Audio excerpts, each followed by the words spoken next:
ሰላም ጤና ይስጥልኝ። ዛሬ አንድ ነገር አብረን እናያለን ብዬ አስባለሁ። አብረን እንማማራለን። መቼም በዚህ ሰዓት በብዙ ውጣ ውረድ ውስጥ እንደምትኖሩ ተስፋ አድርጋለሁ። በሕይወት ጎዳና ላይ ሰው ስኖር ደግሞ የሚገጥማቸው አንዳንድ ነገሮች አሉ። እሱም ደግሞ ከሰው ጋር ያለን ግንኙነት ውስጥ የሚገጥሙን ነገሮች፣ የሚያሳዝኑ ነገሮች ይኖራሉ። በዚህም ምክንያት ዛሬ ልንያዝባቸው፣ ልናዝንባቸው የሚገቡ ማድረግ የሌለብንና ማድረግ ያለብንን አንዳንድ ነገሮችን አብረን እናያለን። ከነኛ መካከል አንደኛ ስለ በደለኝነት ስሜት እናያለን። አንደኛው የበደለኝነት ስሜት ስኖረን ብዙ ወደፊት መጓዝ አንችልም። እንዲህ ያሉ ሰዎች፣ የበደለኝነት ስሜት የሚሰማቸው ሰዎች ዘመናቸውን ሁሉ ጸጸትና ቁጭት ከወለደው አፍረታቸው ለመሸሸግ ሲሉ ይኖራሉ። ማለት ሲሸሹ ይኖራሉ ማለቴ ነው። እና ቁጭት፣ ጸጸት የሚመራቸው ሰዎች የትዝታ ተጠቂዎች ናቸው። ያለፈ ሕይወታቸው መጪውን ሕይወታቸውን እንዲቆጣጠር ይፈቅዱለታል። ብዙ ጊዜ ሳያውቁት የሕይወታቸው ስኬታቸውን እያበላሹ ራሳቸውን ይቀጣሉ፣ ያሰቃያሉ፣ እስረኛ ይሆናሉ። በጣም በብዙ ጉዳት ውስጥ ራሳቸውን ያኖራሉ ማለት ነው። ለምሳሌ ከሰው ከመፈጠሩ ጥቂት ጊዜ በኋላ አዳም የወለደው ቃየል ወንድሙን አቤልን እንደገደለ መጽሐፍ ቅዱስ ይነግረናል። ከገደለ በኋላ ማለት ያገኘኝ ሁሉ ይገድለኛል፣ ተቅበዝባዥ ኮብላላ እሆናለሁ ብሎ ስፈራና ስያዝ ስጸጸት እናያለን። እና ይሄንን ከማድረጉ በፊት እኮ የተገለጠለት እኮ ነገር አለ አይደለ እንዴ? እግዚአብሔር አምላክ ራሱ ተናግሮት ነበረ። ምን ብሎ ነበረ? ኃጢአት በደጅ ታደባለች፣ ፈጥነህ ንገስባት የሚል ማስጠንቀቂያ አዘል የሆኑ ነገሮችን እግዚአብሔር ሲናገረው ነበረ።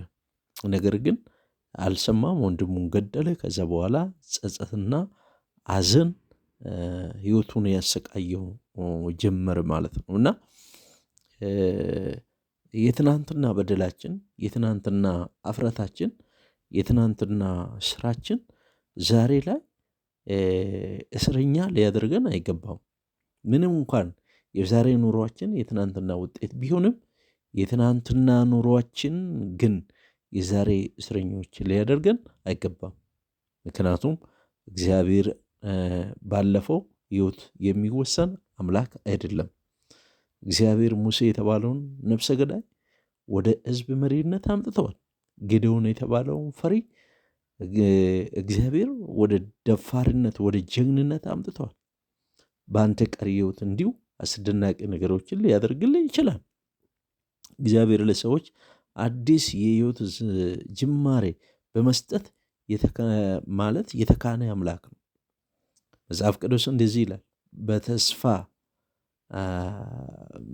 ይቅርታ መተላለፉ ይቅር የተባለለችለት ኃጢአቱም የተከደነችለት እንዴት ብሩክ ነው ይላል።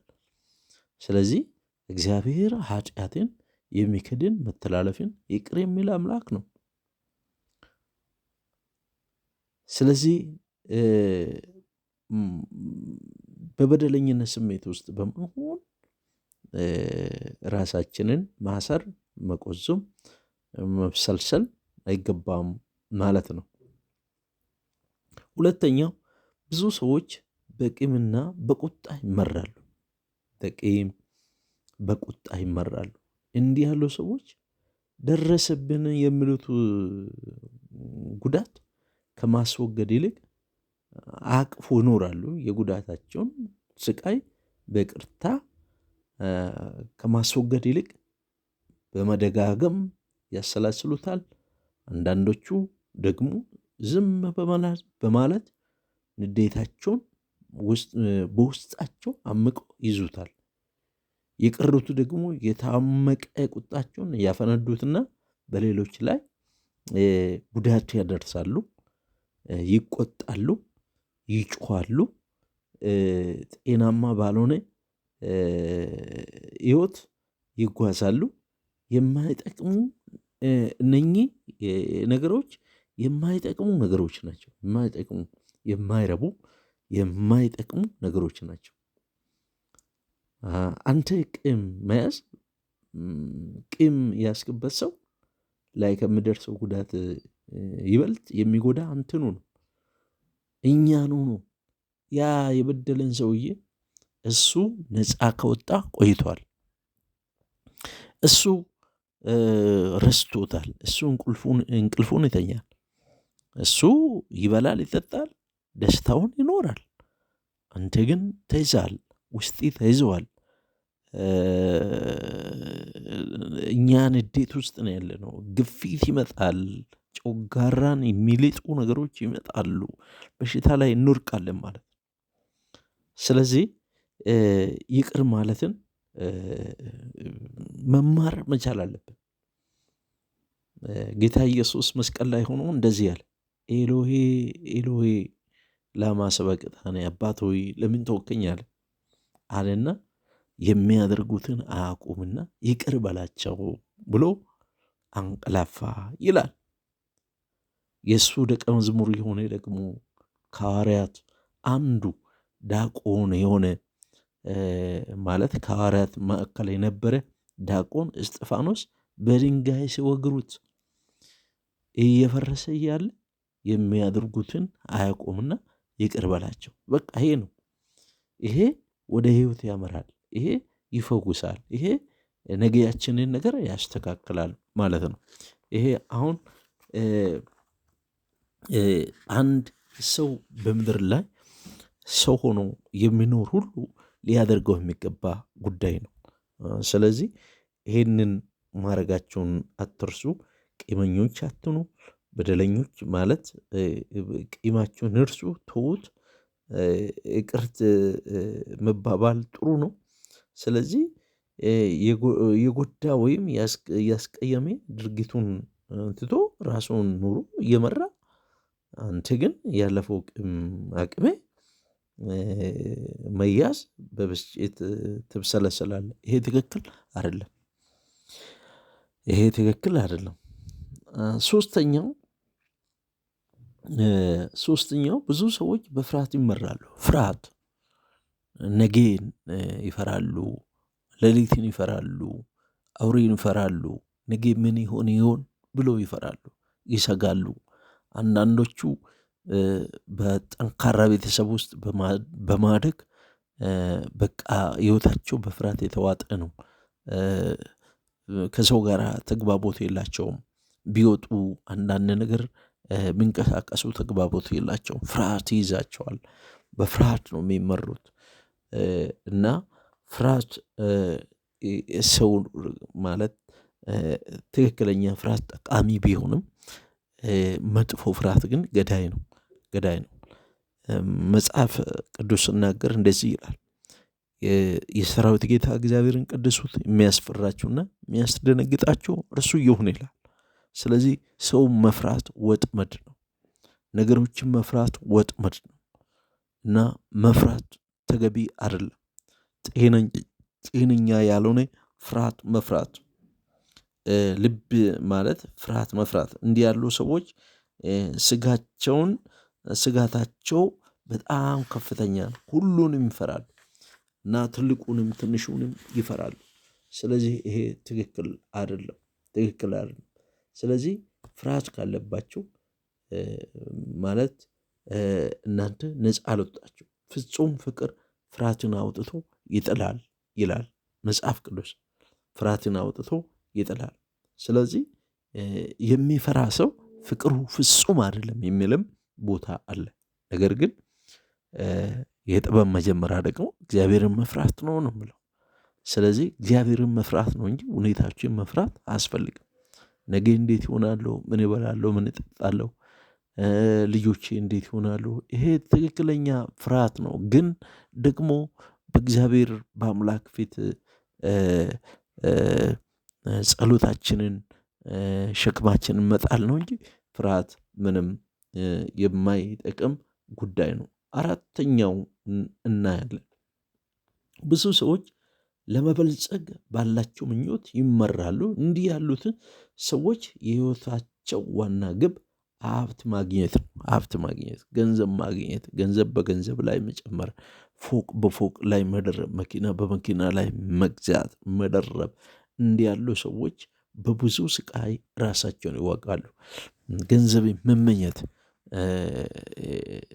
እና ገንዘብን መውደድ የክፋት ሁሉ ስር ነው።